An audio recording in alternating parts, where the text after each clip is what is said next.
National conference के उपाध्यक्ष और गांदरबल और बाड़गांव विधानसभा क्षेत्र से उम्मीदवार उमर अब्दुल्ला ने कहा कि जम्मू कश्मीर में आकर वो सिर्फ पाकिस्तान को क्लीन चिट देते हैं। अगर आपने क्लीन चिट दिया है तो आप बातचीत क्यों नहीं कर रहे? आप देश के बाकी हिस्सों में अलग बात करते हैं और जम्मू कश्मीर में अलग बात करते हैं। लेकिन अब आप जम्मू कश्मीर में तो उनको दोषी ठहराते ही नहीं हो ना। जम्मू कश्मीर में आके पाकिस्तान को क्लीन चिट दिया जाता है। जम्मू कश्मीर में आके होम मिनिस्टर साहब, प्राइम मिनिस्टर साहब पाकिस्तान को क्लीन चिट देते हैं। अगर यहाँ से अगर आपने पाकिस्तान को क्लीन चिट दिया है तो आप बातचीत क्यों नहीं कर रहे हो? या तो फिर हम जिम्मेदार हैं नहीं ना, या तो फिर पाकिस्तान जिम्मेदार है। फिर ठीक है, जो आपने करना आप करिए, लेकिन मुल्क के बाकी हिस्सों में आप एक बात करते हैं, जम्मू कश्मीर में आके आप दूसरी बात करते हैं।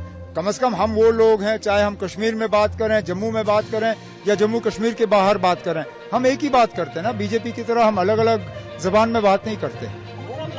केंद्रीय गृह मंत्री अमित शाह ने एक जनसभा को संबोधित करते हुए विपक्ष पर निशाना साधते हुए कहा कि वो सेना का हमेशा अपमान करती है। ये पार्टी जिसने सेना अध्यक्ष को गुंडा कहने का दुस्साहस किया था, विपक्ष को कभी सेना का सम्मान करना नहीं आया। उन्होंने भ्रांतियां फैलाने का काम किया है। भाइयों बहनों, एक कांग्रेस हमेशा सेना का अपमान करती है। यही कांग्रेस पार्टी है जिसने सेना अध्यक्ष को गुंडा कहने का दुस्साहस किया। कांग्रेस ने कभी सेना का सम्मान नहीं, उन्होंने भ्रांतियां फैलाने का काम। अभी एक भ्रांति फैला रहे हैं कि अग्निवीर से जो बच्चे वापिस आएंगे वो बच्चों को वैसे ही छोड़ दिया। हरियाणा वालों, मैं आज आपके बीच में वादा कर जाता हूं, हरियाणा का एक भी अग्निवीर पेंशन वाली नौकरी के बगैर नहीं रहेगा। ये भारतीय जनता पार्टी। असम के मुख्यमंत्री हिमंत बिस्वा शर्मा ने कहा, मैं आज ओडिशा के राज्यपाल से मिलने आया हूं। मैं उनसे व्यक्तिगत काम से मिलने आया हूं। मैं झारखंड चुनाव सह प्रभारी हूं, लेकिन रघुबर दास से मिलने और झारखंड चुनाव में कोई संबंध नहीं है। मैं व्यक्तिगत काम से आया हूं। बहुत शानदार माहौल चल रहा है। हरियाणा बदलाव चाह रहा है। हरियाणा के लाल अरविंद केजरीवाल को चाह रहा है।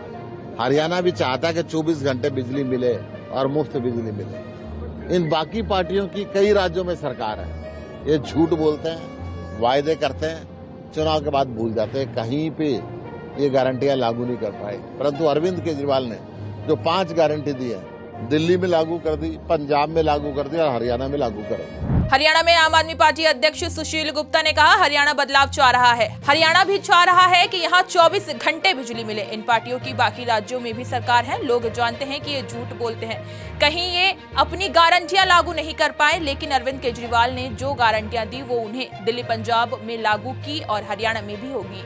दिनांक 23 सितंबर को थाना सहपऊ के ग्राम रसगवा स्थित डीएल पब्लिक स्कूल के छात्रावास में एक बालक की दुखद हत्या कारित कर दी गई थी। इस संबंध में वादी की तहरीर पर सुसंगत धाराओं में अभियोग पंजीकृत किया गया था।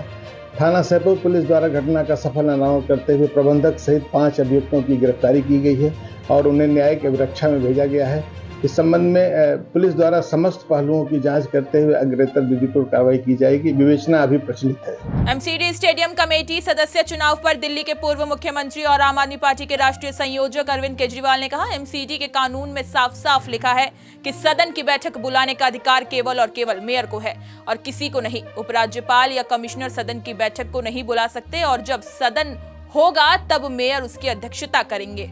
एमसीडी के कानून में साफ साफ लिखा है कि कॉरपोरेशन का सिटिंग बुलाने की, सदन की सिटिंग बुलाने का अधिकार केवल और केवल मेयर को है और किसी को नहीं है। एलजी साहब नहीं बुला सकते, कमिश्नर नहीं बुला सकते, केवल और केवल मेयर सदन का वो बुला सकती हैं और मेयर उसकी, जब सदन होगा तो मेयर उसकी अध्यक्षता करेंगी। ये क्या है कि भाई एलजी साहब ने सदन बुला दिया और उसकी अध्यक्षता कोई ऑफिसर, कल को तो ये लोकसभा की अध्यक्षता कहेंगे कि होम सेक्रेटरी लोकसभा की अध्यक्षता करेगा। हम जनतंत्र में रहते हैं, हम डेमोक्रेसी में रहते हैं।